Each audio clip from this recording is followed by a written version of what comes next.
Hi friends, இன்றைக்கி mango கறி மாம்பழ குழம்பு எப்படி செய்கிறதுன்னு பார்க்கலாம். கேரளாவில் மாங்காய் மாம்பழம் இதெல்லாம் போட்டு நிறைய குழம்பு ஐட்டம் செய்வாங்க. இந்த மாம்பழ குழம்புல என்னென்னலாம் போட்டு செய்கிறோன்னு பார்க்கலாம். இது வந்து ட்ரைடு ப்ரான், நெத்திலி இறால். இதை கொஞ்சம் ஒரு அரை கப் அளவுக்கு எடுத்து கொஞ்சம் லைட்டாக சூடான தண்ணியில் ஒரு 7-8 நிமிஷம் போட்டு எடுத்து வச்சுக்கோங்க. ஒரு பாத்திரத்தில் 1 டேபிள் ஸ்பூன் எண்ணெய் விட்டு இதில் கொஞ்சமாக மஞ்சத்தூள் மட்டும் ஃபஸ்ட்டு போட்டுக்கோங்க. அப்புறம் நம்ம அந்த காஞ்ச இறாலை நல்லா கழுவிட்டு சேர்த்திக்கலாம். சேர்த்து நல்லா வதக்கி விடுங்க. அந்த எண்ணெயிலேயே லேசாக வதங்கட்டும். ஏற்கனவே அதில் வந்து கொஞ்சம் உப்பு இருக்குது, அதனால் உப்பு இப்போதைக்கு சேர்த்த தேவையில்லை. முருங்கைக்காய், ஒரு முருங்கைக்காய் போதும். ஒரு முருங்கைக்காவை நல்லா வெட்டிட்டு இந்த ப்ரானோடு சேர்த்து நல்லா வதக்கி விடுங்க. எண்ணெய் பத்தாத மாதிரி இருந்தால் 1 டீஸ்பூன் மட்டும் சேர்த்திக்கோங்க. இப்போ 1 ஸ்பூன் மிளகாத்தூள், மீதி அரை ஸ்பூனை வந்து கடைசியில் தாளிக்கிறதுக்கு போட்டுக்கலாம். மிளகாத்தூள் சேர்த்திட்டு அதையும் வதக்கிடுங்க. வெங்காயம், இஞ்சி, பச்சை மிளகாய் இதை நல்லா அரைச்சி பேஸ்ட் மாதிரி பண்ணிவிட்டு இந்த முருங்கைக்காய் ப்ரான் வதங்கியதில்ல அதோடையே சேர்த்திடுங்க.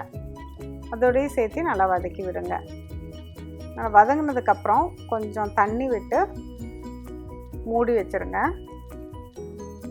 ஒரு 8 to 10 நிமிஷம் வரைக்கும் ஆயிரும். முருங்கைக்காய் வேகிற வரைக்கும் மூடி வைங்க. கூடையே ப்ரானும் வந்து நல்லா சாஃப்டாக குக் ஆயிரும். இதில் ஒரு 7-8 துண்டு மாம்பழம், மாங்காய் கொஞ்சம் பழுத்த அளவுக்கு இருந்தாலும் சரி, ரொம்ப பழுத்த மாம்பழமாக வேண்டாம், ஓரளவுக்கு பழுத்த மாங்காவாக இருந்தால் சரி. இன்னும் கொஞ்சமாக தண்ணி விட்டு மூடி வச்சுருங்க. இது ஏற்கனவே முருங்கைக்காய் நல்லா வெந்திருக்கணும். ஏன்னா மாங்காய் போட்டு வேக வச்சிங்கன்னா சீக்கிரமே வெந்துடும். பாருங்கள், ஒரு மாங்காய் 2 துண்டை மட்டும் நல்லா கரண்டியாலேயே குத்தி நசுக்கி விட்டு அந்த குழம்போட அந்த பேஸ்ட் வந்து மிக்ஸ் ஆகிற மாதிரி, அந்த ஃப்ளேவர் மிக்ஸ் ஆகிற மாதிரி கலக்கி விட்டுருங்க. கொஞ்சமாக அரை டம்ளர் தேங்காய் பால் அதையும் போட்டு லேசாக கொதி வந்தோன்னே நிறுத்திடுங்க. இப்போ இது தாளிக்கிறதுக்கு எப்படின்னு பார்க்கலாம். எண்ணெய் விட்டு கடுகு, சீரகம், வெந்தயம் இதை போட்டுட்டு நல்லா பொரிய விடுங்க. நல்லா அந்த வாசம் வரும்.